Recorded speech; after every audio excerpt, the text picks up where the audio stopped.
This is Boomer Life on CISL 650.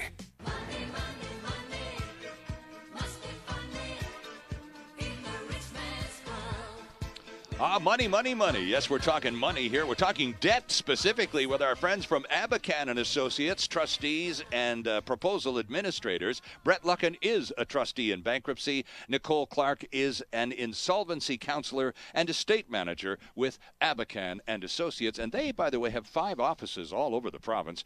From north to south, we go Prince George, Vernon, Vancouver, Surrey, and Victoria over on the island. And Brett Luckin, our in-studio trustee guest this week, is perhaps the most traveled of the entire team at Abakhan and Associates. Nicole takes most of the calls and sets up a lot of appointments for Brett in places you didn't expect to send him to, I'll bet you, too. Yeah, he goes everywhere. Well, and the point is that it's about being accessible. It is, I think, and it's really smart, Brett, to be able to accommodate people where they live rather than making someone in Cranbrook drive down to Vancouver or wherever. Yes. Because I've given people advice while sitting at the table with them while they feed their 2-year-old the evening meal, or met them in a Starbucks or in a Boston Pizza, Tim Hortons, Blends, Denny's, you name it. I've been there. Or in their homes, if necessary, in a mall, if that's what makes you feel more comfortable because you're looking for something more neutral. And by the way, friends, when Brett comes into the radio station, he drinks water. He's had enough coffee already.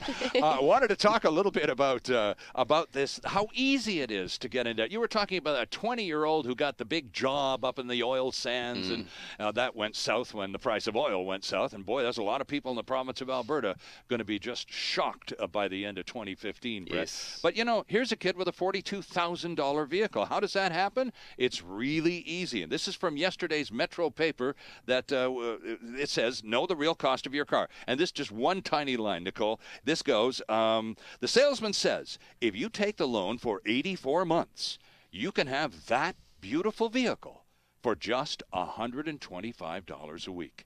Zoom, you can do $125 a week, right? Come on. It's just $125 a week to drive this beauty. Oh, come on.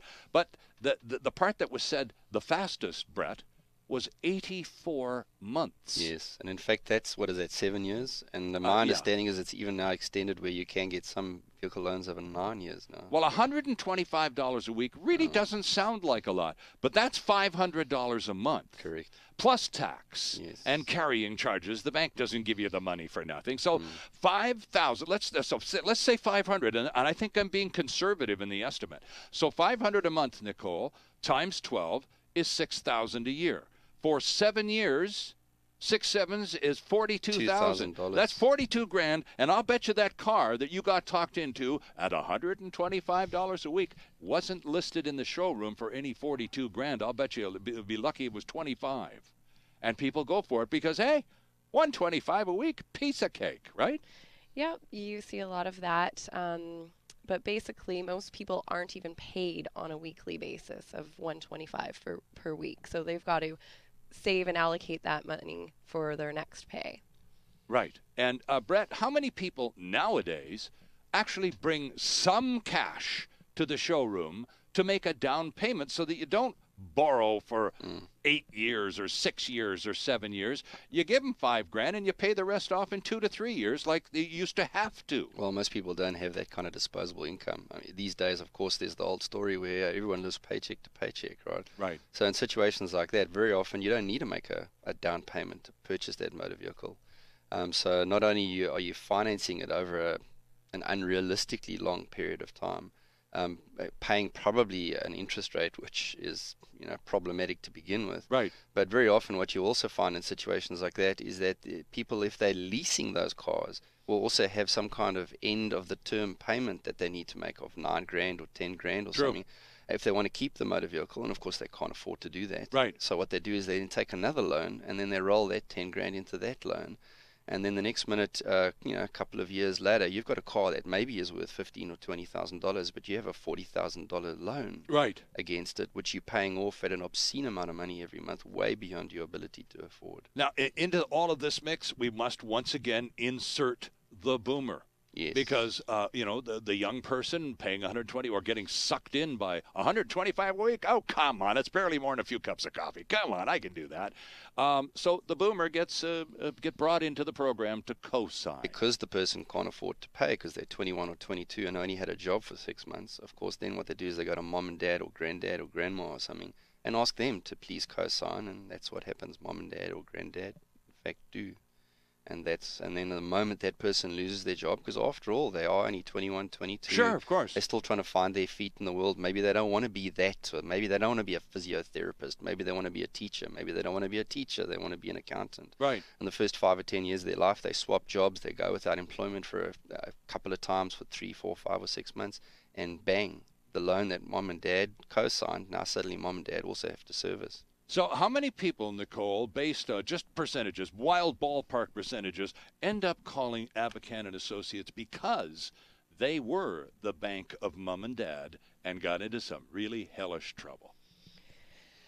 Well, there is quite a few. I can't give you a number off the top of my head. But enough to mention. Right? Yeah, definitely enough to mention. And quite often they don't even know, like Brett said, that they're actually not the co-signer. They were the people that signed on, and they're the ones that are responsible for the full debt. Right, right. So the only thing, one of two possibilities, convince the young person they don't need to buy a brand new car, that, there are other ways of buying your first set of wheels that may not cost $125 a week for 84 months. Exactly. That'd be a good one, a good start, wouldn't it, Brad? I think the catch really is that what should happen is that you should not be utilizing mom and dads or granddads or whatever, should not be utilizing their credit record to get the loan. Right. What should be happening is that the person who's 21 or 22 should be looking inside their own means. What can I afford to buy? And if that's only a $6,000 vehicle, there you are. So be it. That's right. That's what you can afford.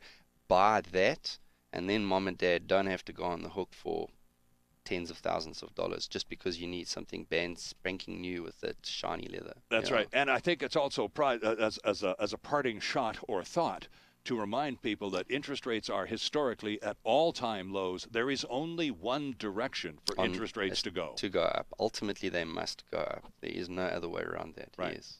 Brett Luckin, good to see you again. Thank you, Sterling. Good to have you come by. And Nicole, thanks for your visit. Make it more frequent. Okay. We'd like to see you come back again. This has been a very interesting hour. And Abakhan is Abakhan and Associates. The website, check them out, abakhan.com, and that's ABAKHAN.com. They're downtown at 625 Howe Street in Vancouver. Also Surrey, Victoria, Vernon, and Prince George. And anywhere in between. And all points in between, right, says the traveling trustee. See you next time on Boomer Life.